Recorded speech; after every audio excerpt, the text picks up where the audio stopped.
അപ്പൊ അങ്ങനെ നമ്മൾ തുടരും കണ്ടു. എന്താണ് അഭിപ്രായം? പ്രതീക്ഷിച്ച ഒരു സംഭവമായിരുന്നോ?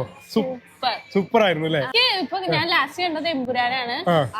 അതിനേക്കാളൊക്കെ ഇഷ്ടമായത് കാരണം നമ്മൾ മോഹൻലാൽ എന്ന് പറയുമ്പോ ഇതാണ് ആ തമാശ, പഴയ സിനിമകളിലൊക്കെ ഉള്ള തമാശ, പിന്നെ അതുപോലെ ഇമോഷൻസ് തന്മാത്രയിലൊക്കെ ചെയ്തു വെച്ചിട്ടുള്ളതില്ലേ, അങ്ങനത്തെ കാണാൻ കഴിയും. പിന്നെ മുണ്ട് മടക്കി കുത്തിയുള്ള അടി, കൂടുതൽ നമ്മൾ പറയുന്നില്ല. അത് അങ്ങനെ എല്ലാം നമുക്ക് മോഹൻലാലിന് എന്താണോ വേണ്ടത്. എക്സാക്ട്ലി. ഞാൻ എമ്പുരാൻ എന്ന സിനിമയെ കുറിച്ച് പറഞ്ഞ സമയത്ത് ഞാൻ പറഞ്ഞിട്ടുണ്ടായിരുന്നു, ഞാൻ സിനിമ കാണാൻ പോകുന്നത് പൃഥ്വിരാജിന്റെ ഒരു മൂവി കാണാനാണ് പോകുന്നത്. കാരണം ആസ് എ ഡയറക്ടർ എന്ന രീതിയിൽ ഞാൻ പൃഥ്വിരാജിന്റെ ഒരു ഫാനാണ് ഉള്ളത്.